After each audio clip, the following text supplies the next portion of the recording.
Hello and welcome to the second edition of the LB Review podcast. As the same as the last episode, I'm joined by Ben and Lewis again. How you doing, Lewis? Very well, thanks, Logan. And how you doing, Ben? No, I'm fine. It's good to be back doing another episode. Since it's been about 2 weeks since we did the last one. Last time out, we picked our Euro squads. They got chosen this week by Steve Clark. We'll talk about them later. First of all, I've had a bit of a busy day today. I was up watching Celtic Hearts versus Brecon in the playoff second leg. Celtic Hearts got promoted to League Two, just about. I mean, both teams went down to 10 men. Brecon were already a goal down from the first leg, opened up a wee bit, and then Michael Tidger sealed the victory for Celtic. Lewis, Celtic's now in League Two. How do you think they'll do next season in League Two? I've got a feeling they'll get the playoffs. Surely got to be the aim with the squad they've got is playoffs, and I think they'll get it.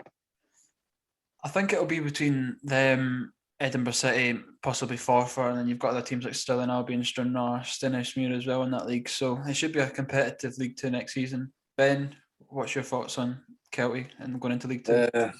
I think they'll push if they're falling outside of playoffs. Then it's going to be disappointing for them, but it just really depends how much money they're going to splash this season. If they don't feel like they don't need to splash it, if not, then fair enough. But if they do, I think they should be pushing for trying to get up and just going up like Queen's Park. I can see from your top that you'll be delighted with Celtic going up. No. So as I said, last episode we picked our Euro Scotland squads, and then on Wednesday, I think it was, Steve Clark picked his 26-man squad for the Euros. We got most of them right, but there was always a few that we didn't get right. Most notably, I said that Andy Constein would be in the squad. He wasn't. You guys said that Griffiths would be in, I think. Was I right in saying that? You both picked Griffiths? Yeah. Ben, you got your squad up there? The only players that I missed out on were Greg Taylor and Scott McKenna. Yeah, I picked McKenna, but didn't think Taylor would go, although he's been in previous squads. Yeah. With the 26 that he picked, I don't think he would be in the squad. But obviously Nathan Patterson getting called up for his first Scotland squad, same with Billy Gilmore and David Turnbull, which we all expected really. Apart from Nathan Patterson was a bit of a question, but we all expected at least Gilmore and Turnbull to be in there. You both gave your predictions last week, but after seeing the squad that he's actually picked, how well do you think we'll do, Lewis? How do you think we'll do? Realistically, I still think third, but hopefully we can sneak second. It is. I mean, it will be a struggle. We've got to win the first game against Czech Republic, I think.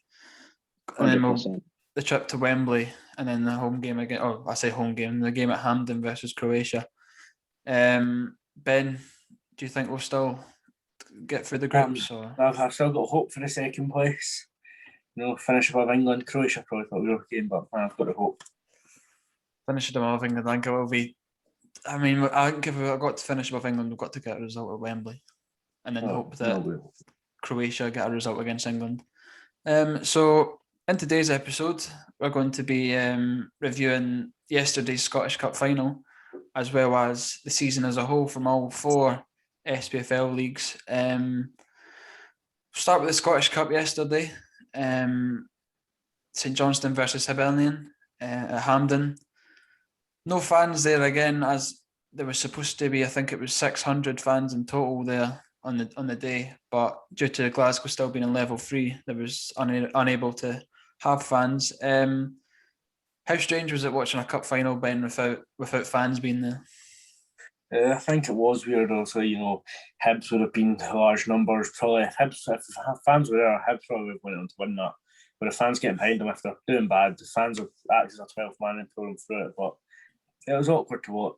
But I think the players went out and delivered a good game. So, well, I see the fans coming back in the playoff games in the Championship, Premiership, League 1 and League 2. But surely they should have allowed a few fans in, at least the 600 that was originally allocated, Lewis. I reckon so, because Hampden's big enough to easily socially distance 600 fans. in that stadium. So to not allow fans is a bit shambolic. So we'll talk about yesterday's game. St Johnstone were victorious 1-0.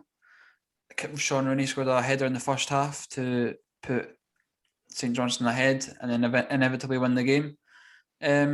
Sean Rooney was one of the players that was in and around getting picked for the Scotland squad after yesterday's performance and his season overall. Do you think he's unlucky not to get in the squad, Ben? I wouldn't say he's unlucky. I think most folk wouldn't expect him to be. Obviously, having a good season with St Johnstone have done a double. It's still not something that's going to get called up. Obviously, you've got Stephen O'Donnell, who's been capped 18 times for Scotland in the last 3 years, and also Patterson, who's a young prospect. So I think Rooney's kind of at the age, and he's not playing at the best of a level yet to get that call up. Obviously, he scored both goals for St Johnstone in their both cup finals. Obviously, they won the Betfred Cup and now the Scottish Cup, winning the double. Their manager, Callum Davidson, has had a lot of praise over the last few weeks, and especially yesterday for the job that he's done. Oh, obviously, the Manager of the Year award's already been picked, Stephen Gerrard getting it. Lois, do you think that Callum Davidson, after winning the double, they should maybe rethink that Manager of the Year award, or do you still think that Gerrard deserves it? Gerrard obviously deserves it, undefeated in the league this year, without a doubt. But if you could give it to two, Davidson's a man you'd give it to. He definitely deserves it this year after underdog St Johnstone. Probably should have been put out of the Betfred Cup when they played us. We were very unlucky that night. But if it was a joint award, he'd definitely be the one who shares it with Gerrard. I think that Gerrard does deserve it. I mean, going invincible in the Premiership is no easy thing to do. He's done a brilliant job this season with the circumstances that every club's had to face. But in terms of Hibs, Ben, losing another big game and another game at Hampden, obviously there's a bit of stick with Jack Ross. Although he got them third, he's lost another big game as manager of Hibs. Where do you think Hibs should go from now with going forward into next season? Well, there's 2 words to describe what Jack Ross has done, and it's Hibs did. He went and done the common thing that Hibs have done recently. You know, they've been, I think it was something I've seen, 119 years, 15 cup finals, and they've only won 1. It's not the standard what Hibs should be. They're obviously sitting around pushing to try and get against the Rangers and Celtics and make sure they're a dominant team outside the Old Firm. But I think either if you back Jack Ross with a budget, I think these recruitment for players is top quality. Obviously, Jackson, Irvin, players like that. But either he gets back to a budget to go and sign the players he needs, or he goes and Hibs bring a big name, someone that's suitable for the job, and to get him pushed through Europe and stuff. I do think Jack Ross is a very good manager. I think that getting Hibs to third was a very good achievement for the club. As you said, his recruitment's been very good in the past few windows. I think he will stay at Hibs at least over the summer and then into next season and see how they do in Europe. But the performances that they've gave in the cup finals have just not been good enough. I think that although St Johnstone played well yesterday, Hibs had the chances and opportunities to go and win that game. Going back to St Johnstone, going into next season, what do you think that St Johnstone should be aiming for in the league list? Next year, if they play like what they have this year, obviously they had the shaky start and they were sitting bottom, I think, at one point. I think definitely next year, top 6 again, if not like that sort of 4th, 3rd position is what they need. I think they'll be in and around there. I mean, Aberdeen's made the signing of J. Emmanuel Thomas last week. They'll probably bring in a few more names, as well as obviously new manager Stephen Glass coming in. I think it'll be a bit of time before the players get used to him or the way of that he plays. So I do think St Johnstone will challenge Hibs and Aberdeen next year for the top 3rd or 4th place next season. But then you've also got teams like Motherwell pushing up probably the league as well. And then obviously Hearts coming up, which we'll get onto later. Moving on to the Premiership as a whole. Rangers obviously won the division convincingly over rival Celtic. As we mentioned earlier, they went invincible, undefeated the whole season. As for the achievement as a whole, Ben, how vital was it for Rangers to win the league this season? Obviously, they were the 10 in a row as well. It was massive for Rangers also. If Celtic won't win that 10 in a row, then no one's going to hear the end of it. Rangers especially, and it'll just push Celtic so much further in how much of a bigger club they are or they can be. But I think also, even though they broke the 100 points, I think if as a manager that wasn't Steven Gerrard, who wasn't such a big name, we'd have even more praise, but it wouldn't be as much hype. I feel like if you had a Davidson just say, or even someone like Lennon for Celtic, there's no chance it'd be as hyped up and as talked about as much as it is with Steven Gerrard. Even winning all these games without fans, the fans usually spur the players on at Ibrox. Obviously, they had the celebrations last week out in George Square and outside Ibrox, but we'll leave that out for now. Lewis, going into next season, I think it'll be tougher for Rangers next season with Celtic having a rebuild. They'll probably bring in a new manager to be revealed probably in the next month or so. What do you think? Is it more or less the same for Rangers next season, Lewis, do you think? When you look at Rangers recruitment last summer, they got absolutely spot on. I think with Davis and Arfield sort of aging on now, they could maybe do with that other midfielder, maybe getting that, what's his name, Bangani Zungu maybe back if they could, or going out and try and buy somebody who's going to slot in there and basically overtake Davis's place. Lewis Ferguson. Good shout. It has been mentioned with Watford this week as well. Same with Josh Doig. But I think that, I do agree with you. I think that they do need to, although Davis was unbelievable this year for Rangers, I do think that he might get on a wee bit, and then I still think he'll play a vital part next year just in case he gets a wee bit injured or burns out a wee bit, that they do need a replacement for him, because he provides so much quality to that Rangers midfield. As for the system that Rangers play, Ben, do you think they'll keep it more or less the same if next season? They've obviously got to keep a hold of Kent, Morelos if they can, which will be difficult, but it's not easy to replace the players, has it been? No, it's not, but I think they'll stick with the system and they'll just spend the money where they need to and improve the squad even further. If they keep on to players like Morelos and Kent, players like Joe Aribo as well, obviously, Kamara, looking to go into bigger clubs, or not bigger clubs, but clubs that can spend money. I feel like if Rangers get players like just Lewis Ferguson, maybe another defender in there, then they're going to be pushing on to, but it's their title to lose right now. So I think a massive boost for them as well is Alan McGregor staying on for another year. Him signing a deal, he's had a remarkable season as well. They've also got to keep some of the players such as Goldson, Barisic, Tavernier, who've also been vital this season with their goals, assists and clean sheets as well at the back. Moving on to their rival Celtic, who have just not been at it this season at all. When you looked at some of the players who signed at the start of the season, obviously looking back now, you're just like, awful. But when you've seen like Shane Duffy coming in and you've seen the likes of Ayeti coming in, you seemed, they probably will challenge Rangers this season, but it's just not. It's just been a disaster for Celtic this season, hasn't it, Liz?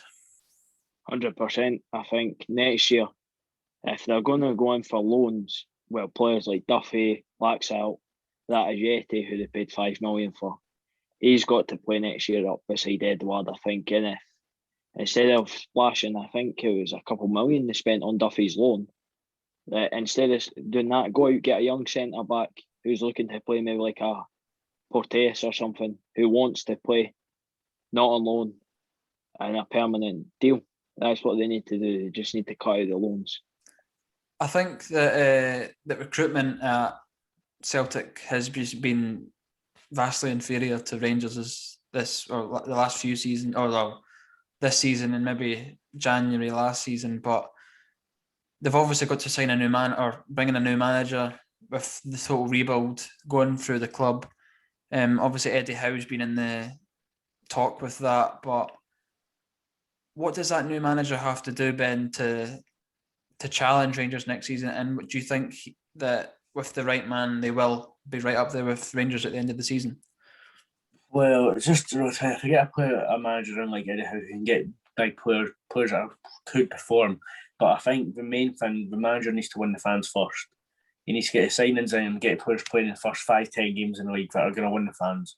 So that's the main. But if you don't have the fans on your side, your club's, Celtic's not going to perform. The fans are the biggest part of Celtic. Obviously, you've got your Green Brigade to tens of thousands turn up every week. If you win the fans, the players are going to play well, and the players are going to keep getting better and better every week. I think a massive impact for the season as a whole was the absence of Forrest and maybe Griffiths starting as well. Griffiths was in and around, but he's never really reached full fitness at any time in the season. But Forrest has obviously been out injured, came back at the end of the season and done reasonably well in the team. But ever since the start of the season, they've just not been good enough, and it was clear that Rangers were just going to steamroll the league. So as for the battle for third goes, I think that Hibs obviously got there in the end. They edged Aberdeen, but Hibs had a great start to the season with Nisbet, Doidge, Boyle all playing very well, both at the start and at the end of the season. But they've also brought in players in January, I think it was January, around February, March time as well, bringing in the likes of Jackson Irvine, and then Chris Cadden, who have been vital in the squad for clinching that third place, as well as their Betfred Cup and Scottish Cup runs, obviously coming up short in the end, both in the semi-final of the Betfred Cup and the final yesterday, both against St Johnstone. But as for Hibs this year, Lewis, how impressed have you been by them, especially their front three, and also the additions that they've made this season? They've been they deserve third this year in the league, but as you say, in the cups, they've just not been at the races in the big games at the big times. When you look at yesterday, Jackson Irvine had that chance early on in the game, scores that. It's probably a completely different game. But in the league, they've just been different class, picking up results when they need to, turning up week in, week out. And Jack Ross sort of had a system in the league, and it's worked. I think that although they've messed up a few games at home, their away form was very good against the teams that you expect them to beat.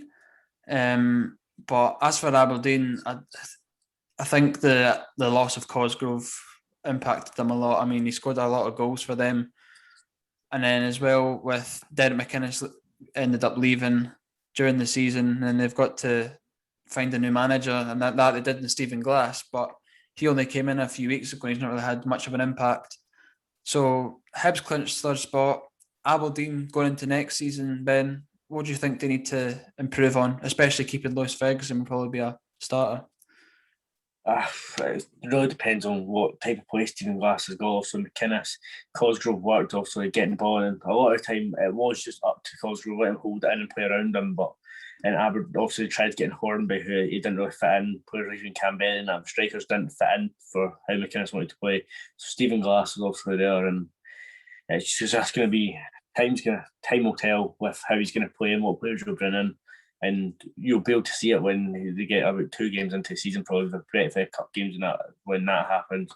But if they get the right recruitment, the right players to play the football we need to do, they'll be pushing for that third place and taking it off Hibs for next season.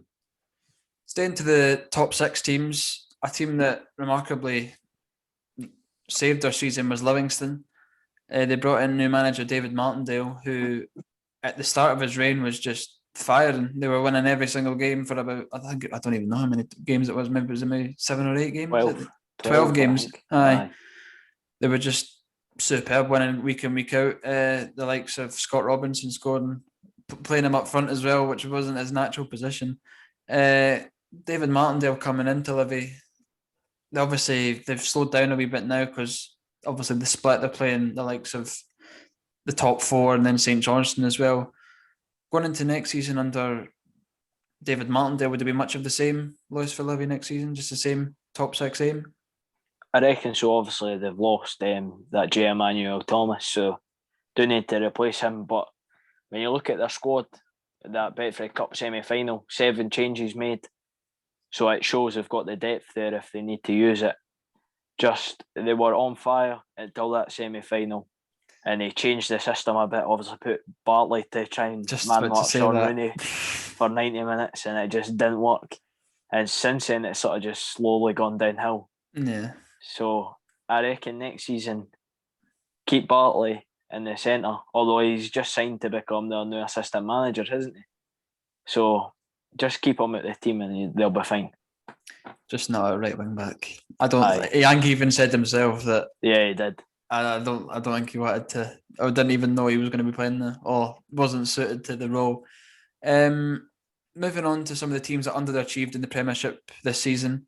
Probably the most notable one was Motherwell, who sacked their manager Stephen Robinson throughout the season. They brought in Graham Alexander, who has done a pretty well job considering the circumstances that he's came into. As for Motherwell next season, you'd think they'd be pushing Hibs, Aberdeen, St Johnstone for the top 4 place next season. Do you think, Ben? I've not really watched a lot of the Premiership, probably Motherwell and that, but I feel they'll just be able to get a top 6 and just improve now. And then if they get into new season, get the signings they need and get the players they need, they'll start off with top 6 and then move from there. If they get top 6 and they're close around your Europe spots and that, they'll be happy because it's an improvement. But as long as they do better than what they've done this season, there's not much of doing anything wrong with the manager, is there? I think that they've got very good players in the squad. The likes of Tony Watt, Devante Cole. They're obviously losing Alan Campbell in the summer, which will be a very big loss. Declan Gallagher as well, who's off to Aberdeen. Yeah. But I think that if Graham Alexander gets the players in that he wants, and we'll probably see how they do. But I did think that Stephen Robinson was a good manager for them. It probably just didn't work out in the end for Motherwell. As at the other end of the table, it finally happened. Hamilton Accies down. Lewis, it was just a matter of time, wasn't it, really? It is. It's about time they went down. Season after season after season, they've looked like going down. And just when you seen their sort of recruitment in the summer, bringing in, it was like Callum Smith's not a bad player, but just not got that experience to play in the Premiership. They obviously brought in Bruce Anderson on loan in January. Probably a good signing for him. I don't know how he got on there, whether he got a few goals or not, but just it's about time they went down. As for your Premiership Player of the Years, guys, Lewis, first of all, who would be your Premiership Player of the Year? It's a tough choice for me. Goldson's played it, I think, every minute in Rangers Premiership season. Tavernier's obviously been in the squad with Patterson, but I think for me, Tavernier, just because of the goals and the assists and the way he's led the team by example all season long, he's just been unreal. I'd say it's between 4 players and they'll play for Rangers. I say probably McGregor, Tavernier, Goldson, and then Davis in midfield. As for you, Ben, who would you say is your Premiership Player of the Year? Well, obviously you've got McGregor at one, who's obviously definitely up there. Just between a bunch of Rangers players, obviously Edward could be a shout, but the Rangers winning the league with so many points. You've got the likes of Tavernier, McGregor, Barisic, or the one that's been kept quiet a lot outside the Rangers anyway, Kemar Roof. 14 goals, joint goals with Nisbet, 4 goals off Edward. I feel like he's helped them massively to winning this league, and he's been a vital part of the season. Why is Kevin Nisbet not on your shortlist? I just don't think that. I don't know why none of these are answering here. Lewis, you especially, with your Dunfermline bias, surely. He was up there, but they didn't get second, did they? He's done well, but he doesn't deserve to. Look at Rangers have went an absolute bombardment. We've went in some bits in the league and dominated the season, unbeaten. If you didn't give it to one of their players, then it's just you're being biased against Rangers, really. Yeah, my player of the year is probably either McGregor or James Tavernier. It's too hard to pick between the two of them for me. I think they've just been remarkable this season for Rangers and have steadied them in a good place to go on and win the league. So, as for manager of the year, we mentioned earlier, would you both agree with Gerrard being manager of the year, or is Callum Davidson my finish out? Based on just league. Just league then. Just league. I'd say Gerrard. Steven Gerrard. Yeah. So moving on to the Championship, me and Lewis will probably be more knowledgeable about than you, Ben. Am I right? Yeah, you're right. Sorry, that was me digging it. Anyway, Hearts ended up winning the league. They were favourites at the start of the season. I think they were always going to at least be up there at the end of the season. As for going into the Premiership next season, Ben, where do you think that Hearts will end up if they recruit the right players and hit form at the right times? I think they'll be straight into the top 6. To be honest, if they're not, then it's not good enough from them. If they've got the money to spend or the players to sign, then top 6 is where they should be looking. At least their probably aim is to get as close to Hibs as possible and scare them a bit. You have to try dominate, take back over Edinburgh. It's going to take obviously a few years to do that, but as long as they get as close to Hibs as they can or high as possible, then they're going to be happy. I think most teams who would come up from the Championship in their first season would be their aim would just be to survive. But as for Hearts, because they're a much bigger club than usually the teams that win the Championship, I think that the aim has got to be top 6 first season. And I think if Robbie Neilson gets his recruitment right, I think they'll be well prepared to do that. As for you, Lewis, is it more or less the same for Hearts next season, just a top 6 finish? Pretty much, aye. When you obviously look back at the semi-final, they beat Hibs. So if they can compete on that level week in, week out next year, top 6 shouldn't really be a problem. And if they bring additions into the squad, they've got to be up there. If not, maybe even sneak a European place. Of course, they took Celtic to penalties as well in the Scottish Cup final. Yeah. But I think a massive factor going into the season next season is John Souttar coming back to full fitness. I think he's been a massive player for Hearts in the last few years, and him missing out most of the season has been not damaging to them, but I think he's just a massive player for Hearts. And then you can see when he came back the quality that he had and the form that Hearts took after that, winning their last 5 games convincingly as well. As for moving on down to the playoff places, Raith Rovers, who finished 3rd in the league in the end, looked like they were going to finish 2nd, but Dundee just got ahead of them in the last few days of the season. As for Raith Rovers at the start of the season, nobody thought they would be up there challenging Hearts and Dundee and Dunfermline in the playoffs. I think a lot of folk thought they'd be down there. Relegation battle, sort of mid-table side. I certainly would have written them off for the playoffs at the start of the season if I was asked it.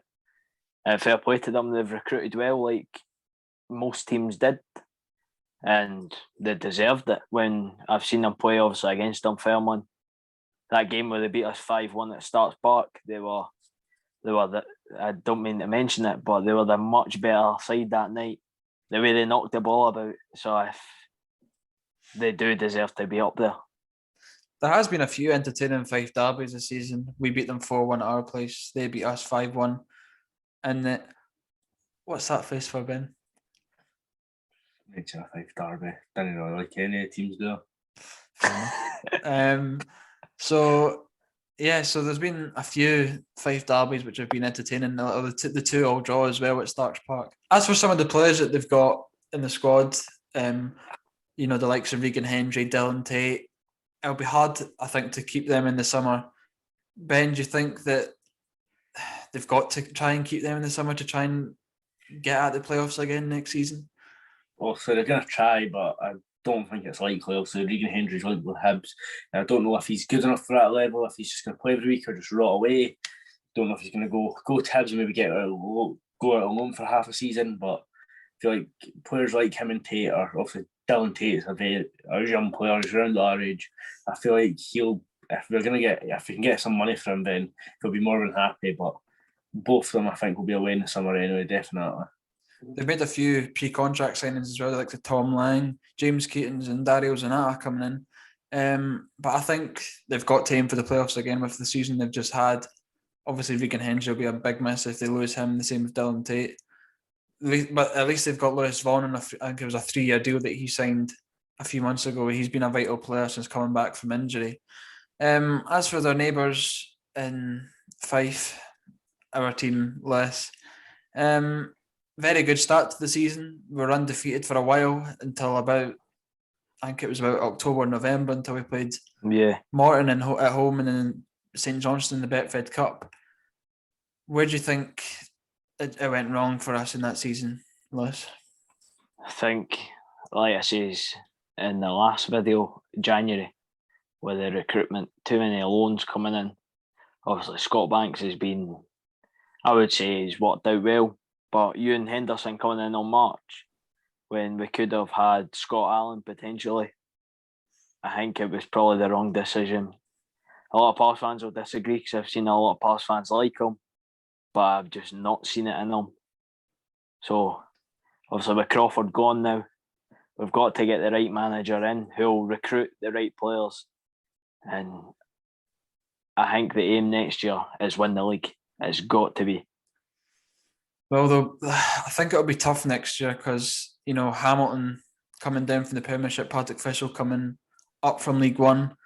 But I think Dundee as well. And Dundee are coming out. That is very true. We'll get on to that game in a wee while. But I think that if Dunfermline get a good manager in, not Craig Levein, but I think or John Kennedy. Don't bring Kennedy in. Do you not want John Kennedy? No danger. How not? Shouldn't be anywhere near a club. How? Just do not rate him as a manager. He's a good coach, but not a manager. So was Stevie though. So what about one of the folk that boy from country I love sort of one of the German boys? There's been a few speculations about certain German managers, but I think if you're going to get a German manager, it's going to be difficult, to get a successful one in, because I mean it's going to be unknown to every single Dunfermline fan probably. Well, the one I seen was Kuntz, the under-21 manager. Sorry to name, but obviously he was linked to a Germany job, and it's just some people are just being a bit unrealistic. It's like saying Falkirk wanting a Jose Mourinho or Guardiola. I'm sure as well there was like four on the bookies, and two of them had managed RB Leipzig before. It's just not going to happen. It just won't happen.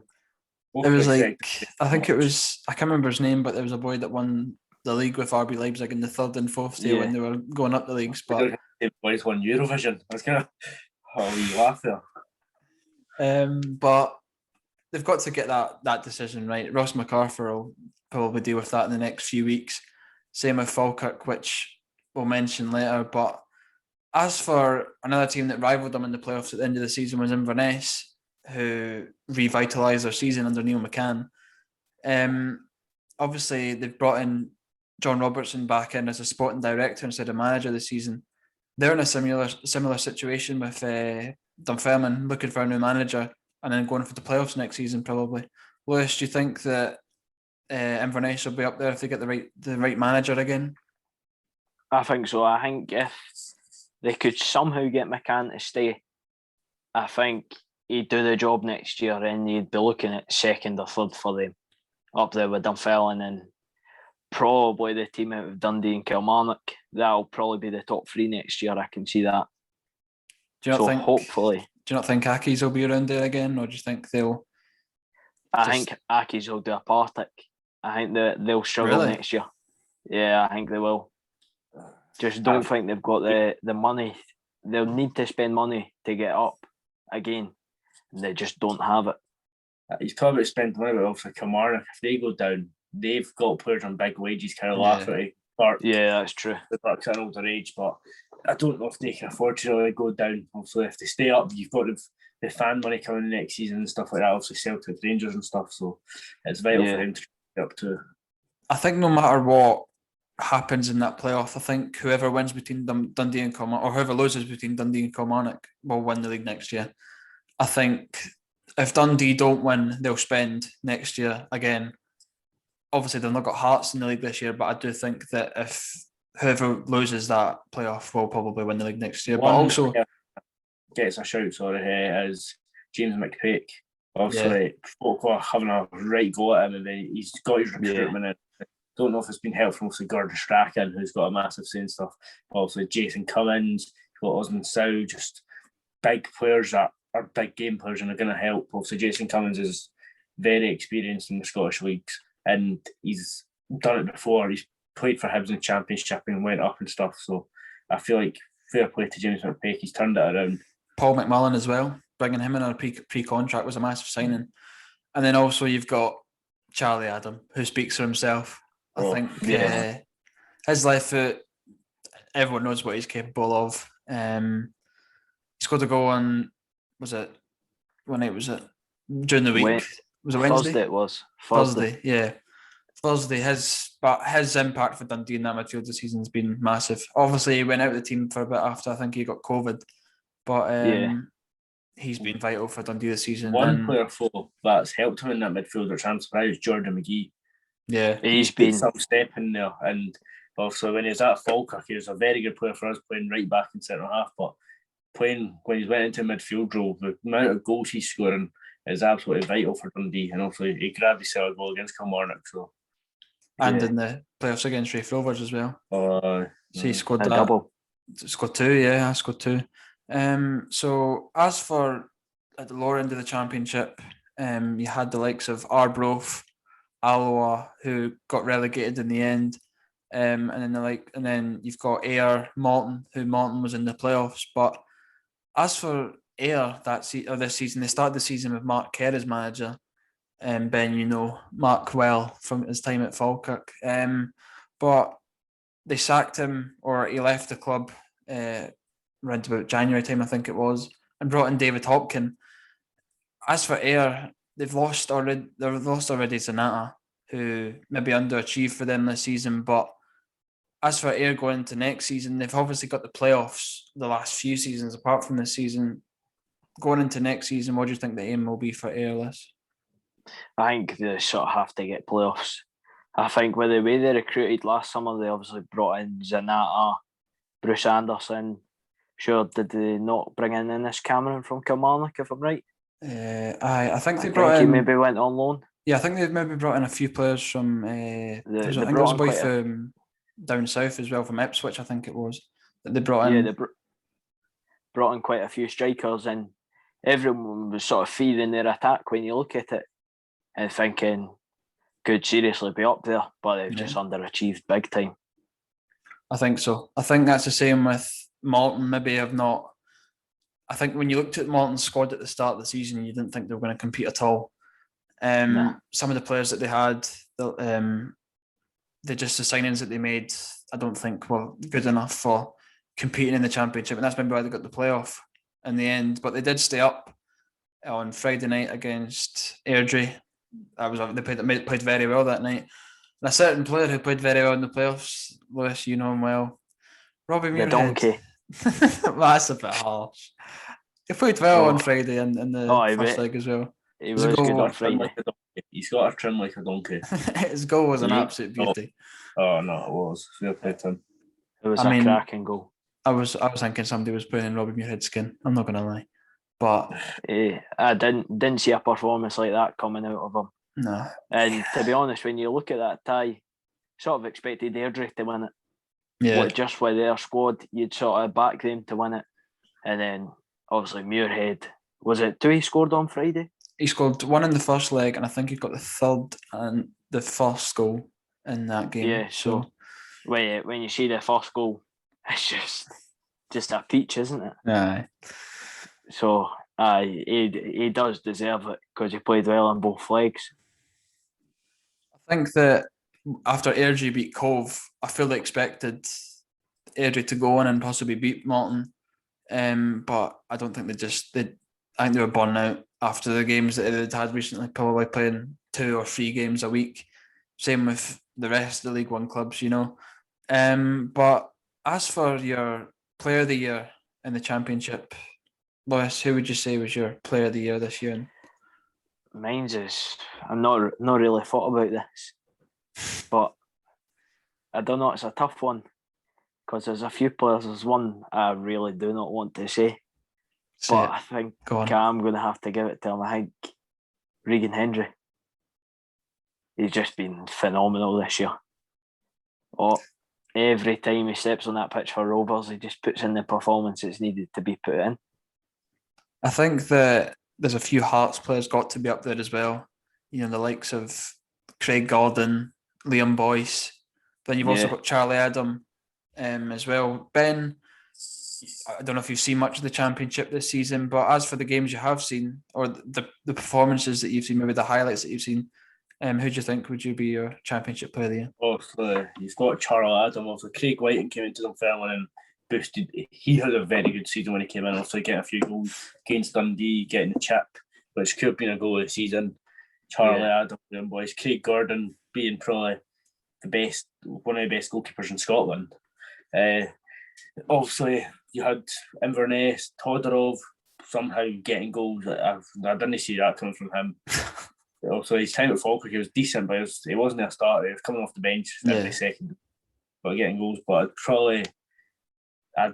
it's down between, I'd say, Craig Gordon and Charlie Adam, obviously helping Dundee into the playoff final so far.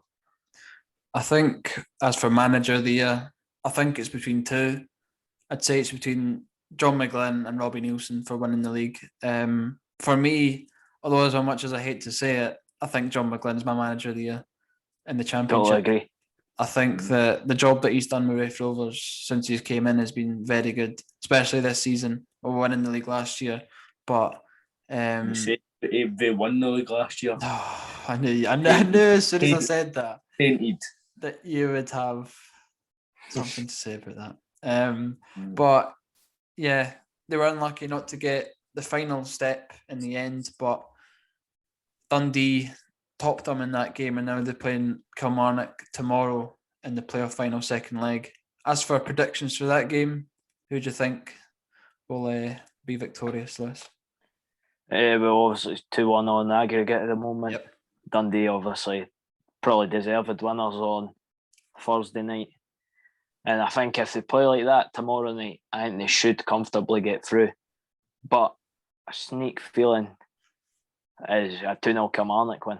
I've just got a feeling Lafferty might turn up, get a goal, well, 2 goals, and I think Kilmarnock will just manage to stay up. I think Lafferty is a big game player. He's known for doing that in the past few years. It's a tough one to choose. I mean, it depends. If Dundee play the way that they played the last few games, then I think that they'll win the tie. But I think if Kyle Lafferty shows up and gets the service that he needs, I think that Kilmarnock will stay up. As for you, Ben, who do you think will win the game? I think it's going to go to extra time. I think it's going to finish 2-1 to Kilmarnock this game. Extra time, so you won't know. It could go either way, but I'm kind of hoping Dundee can edge it just so you've got another Championship club. So it's the hardest time ever for a Championship club to get through the playoffs. Obviously, it's favoured in front of the Premiership team, but I kind of hope Dundee edge it and get through. As for moving on to League One, well, can I just say something else? Where obviously Kilmarnock having the fans behind them again. That's true. I think it'll be 500. They'll really push them on tomorrow night, especially if what's that guy's name, that Gordon lad, especially if he's there. They'll be right behind him. Just him bawling and shouting at the players. Aye. So as for moving on to League One, Ben, I can see you shaking your head and putting your head in your hands. We'll start with Partick Fissel. They had not a great start to the season, if I'm honest. But after the break that they had, I think that since then, the signings that they made as well in that period has really spurred them on to go in and win the title. I think they were like 5th or 6th going into that break, and then the form that they've hit ever since that break has just been remarkable. The likes of Scott Tiffany coming in, Zach Rudden coming back from injury, but then the experienced heads like Geoghegan and Stephen Bell, who came in on loan from Lowland League clubs and made a massive impact, not really maybe starting wise or in the games, but maybe in the dressing room, they were just vital players to have for McCall. I think the recruitment was spot on in that period. Joe Cardle hitting form as well at the right time, but I think that Ian McCall's done a great job this season of turning things around from what it was at the start of the season. Ben, do you want to talk about a certain game just before the end of the season? Well, I really didn't care what happened to that, to be honest with you. Obviously, we had 2 players, Dowds and Durnan, that are looping starters towards the end. Also, we had a lot of injuries, and then we weren't going to even play Durnan or Dowds, but we came on and Durnan, it looked like he couldn't be arsed, to be honest, running back, running goals and stuff like that. But I don't know if it's down to fitness or not. But now he's gone, it's probably made it a lot easier for people to get over it, get him at the club. But that 5-0, it was embarrassing. I didn't finish watching the game. I turned it off after like the first run. Yeah.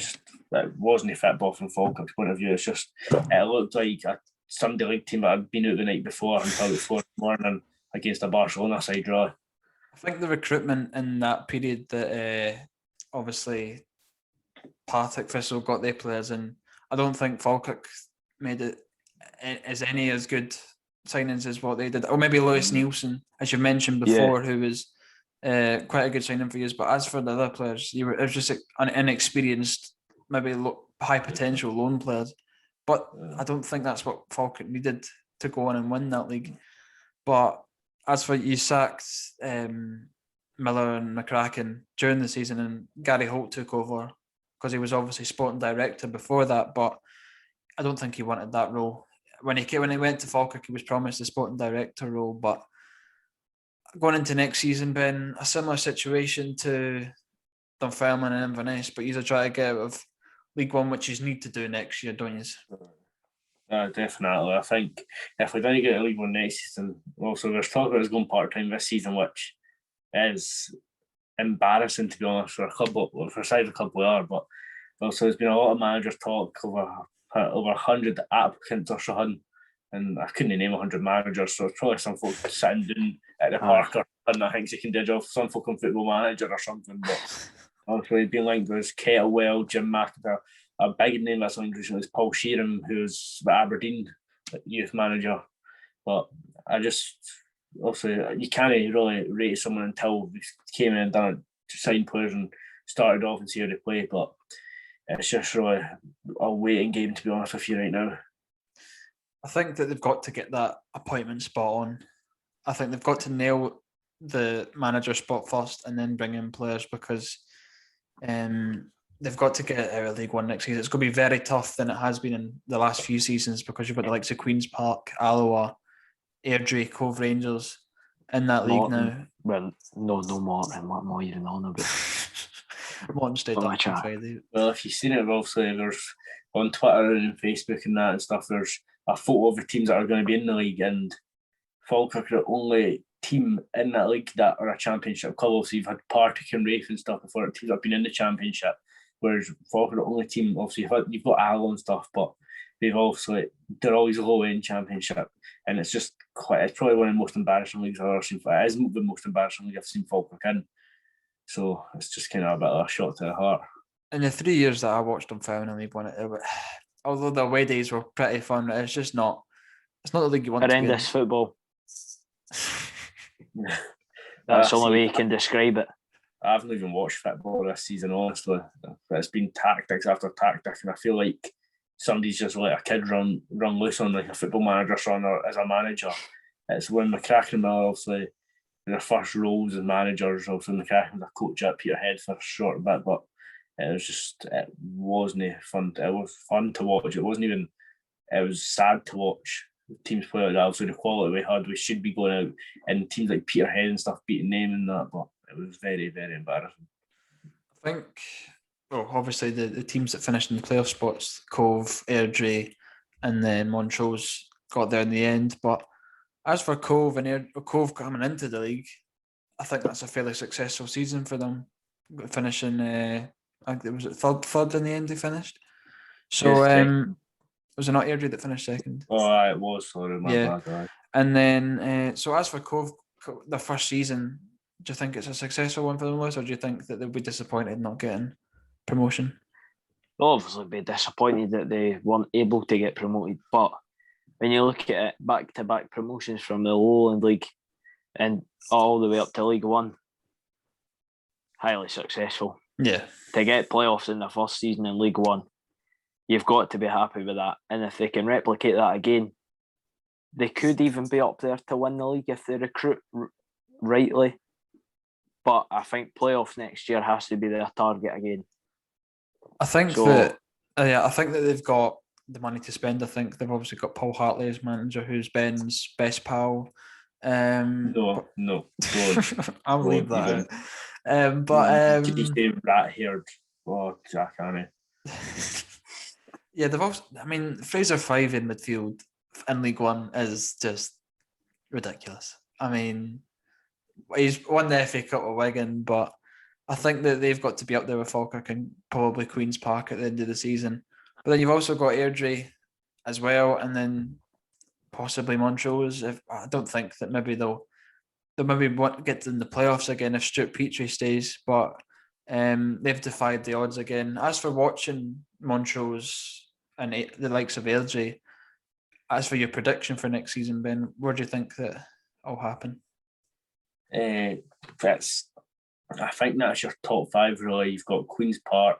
Well, it's your top 6 is definitely done. You've got Queen's Park, Falkirk, Cove, Airdrie, Montrose, and Alloa, and there's nothing changing. Like, I'm not doing nasty to other clubs, but it really just depends on teams' recruitment. I think Alloa could fall maybe a bit, and then because also they're looking for a manager as well, and then but I think Airdrie could finish 4th, with Montrose being, I'd say, 5th place. Obviously, if Montrose keep Petrie, but they play good football. Montrose, they're an attacking side, and they're actually a very good side to watch. Whereas Airdrie aren't so much. They're solid defensively, but it's not a lot of football they play. Obviously, they had Kyle Turner, who was a massive player for them, but he's also not going to be there next season. I think he's heading to, is it Partick maybe he's linked with now? Yeah, I seen that on Twitter today actually. Partick? Yeah, he's linked with Partick today. I thought he was off to Hearts. So did I. But why is it the Pram? So as for your player of the year in League One, Ben, you probably know more than me and Lewis after watching the players in League One. Who would be your League One player of the year? Also, you've got Partick in the league, but I think there's only one. It's Mitch Megginson. Yeah. Top goal scorer on a part-time team. I think he's just, obviously, he signed a new deal there as well. Obviously, working part-time, getting good money at Cove and getting good money from his job elsewhere. I think he's just proved how much of a good player and a vital player is for Cove. As for manager of the year, I think I've got a favourable option. Gary Holt? Yeah. Danny. No. Oh, he had a very good record. Good record, man. Sorry, I need to stop for you. I'm just teasing with the Gary Holt pal, but I'm just making him happy, a little Mr. Falkirk. Hopefully that can spur the team on a bit next season, eh? Moving on to League Two finally. First of all, the champions at Queen's Park, they brought in a lot of players in the summer and a lot of established players in the Championship and League One in Scotland. I think from the start of the season, you just knew they were going to win the league, didn't you, Liz? Easily. They deserved it. I think I maybe seen one game in the Scottish Cup. Couldn't tell you who they were playing like. Dundonald. Aye, that was it. Yeah. At Kelty, that was the game. And you could just see the quality they had that night. So even against League Two teams or the players they had, and I think even against Dundonald, they maybe rotated the squad a wee bit. Yeah. So if they're playing like that with a rotated squad, the first team squad's just going to tear apart League Two. I mean, Simon Murray in League Two, although he was injured for the start of it, I mean, he's easily a maybe low-end Premiership, high-end Championship striker. And playing in League Two, obviously he scored a few goals when coming back from injury, but they also got Ray McKinnon in, who's another one of Ben's good pals. I'm not going to get to stop there. Just stop. They let him go at the end just a few weeks ago at the end of the season. They brought in Laurie Ellis, who was Ray McKinnon's assistant. His assistant. So they'll probably challenge up for League One next season with spending a bit of money. As for the bottom end, Brechin got relegated today against Kelty Hearts, but they've just not been good enough this season, Ben, have they? Sure, so I've not watched a lot, but it was their time. It's time to go. In the words of Claude. I agree. Obviously, you've got Brechin that have went and Kelty, but even for next season, Cowdenbeath are gonna be crapping their pants. Yeah. Obviously, you've got the quality and you've got in the Logan League. It's just gonna keep improving and improving. and Cowdenbeath are the ones I think that need to watch themselves next season. So yeah, I agree with about Cowdenbeath. I think that they'll struggle next season, the same with Albion Rovers, and then possibly Annan thrown in there as well. But League 2 will be competitive the same with League 1 next year. I think that it'll probably be Kelty, Edinburgh City, possibly Stenhousemuir, They've Southern recruited Albion well. at the end as well. What's that? Stenhousemuir have been recruiting well. Yeah. Obviously got new manager and I stuff. mean- Let a few players go, but I mean, BSC Stenhousemuir is what they're now called. They've signed about 7 or 8 BSC players because obviously the manager did come from BSC, so I don't blame them. what is it about BSC? Have they not started or something again? I seen something about that. I think that part of the club has moved away from like ownership of BSC Glasgow as a whole, and they're starting a new club at like the bottom tier of the pyramid. I don't think they've ever had a ground and stuff. Obviously, been ground sharing, but they're going back to where they're originally from. Yeah. So who will Hardy managing? BSC Glasgow, I presume. I don't know if they're going to change their name or not. They put out a statement, but they made a signing today. Right. So it'll probably come in a few weeks, but Yeah. I'm not sure. So Brecon probably going into the Highland League.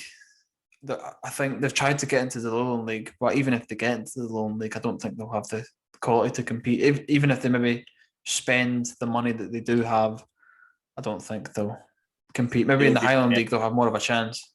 They'll be I think. What's that? I think they'll be like a Berwick Rangers, obviously. Yeah. Team that had a bit of money in that league and stuff, and then just kind of fell. So I think that in the Highland League, you've obviously got Broder Rangers, Bucky, Fraserburgh, who Brecon will try to compete with, but they've obviously the goal will be to try to get back in the SPFL, but I think they will find it difficult unless they spend the money that they don't have. So, so as for a whole, League 2 next season should be an entertaining one. Kelty coming up today, and then Edinburgh City staying down after Dumbarton beat them in the playoffs. You would expect it of Edinburgh City to have went up. That's what I thought anyway. Ben, would you agree? Yeah, definitely. They've got some quality players, and obviously they've got a good coach in that. I think obviously you've got Blair Henderson, even Liam Henderson, I think his name is, who's a Falkirk for a bit. Just different good quality players. Obviously they've had some players on for Hibs. I think it's disappointing for them not to push on and try and at least go up. But so that's the season review done, guys. I mean, it's been quickly actually. I've just put my hand up on school there. But what about predictions for teams to win the league and finish bottom for next season? Fair enough. Or don't leave that for a season preview. I think we'll leave that for a season preview. Once the signings are made. Aye. But as for leaked video. As for going forward with the podcast, I think we'll probably be doing podcasts for the Euros. Is that right? Throughout the Euros, probably something just for the Scotland-England game, because I don't think I'll be recovered by then. Could there be a watch along? I'll be back on the Saturday, but what were you saying, Les? A watch along potentially. What, for the Scotland games? A live watch along. Don't watch along when I'm doing in London. just from Trafalgar Square, just come on Zoom and just put your phone. Zoom. Yeah. So we'll probably do a few podcasts during the Euros, and then going forward, we'll decide from there. But as for now, this has been the 2021 season review for the SPFL, and we'll see you in the next episode. Cheers, guys. Goodbye. Quality.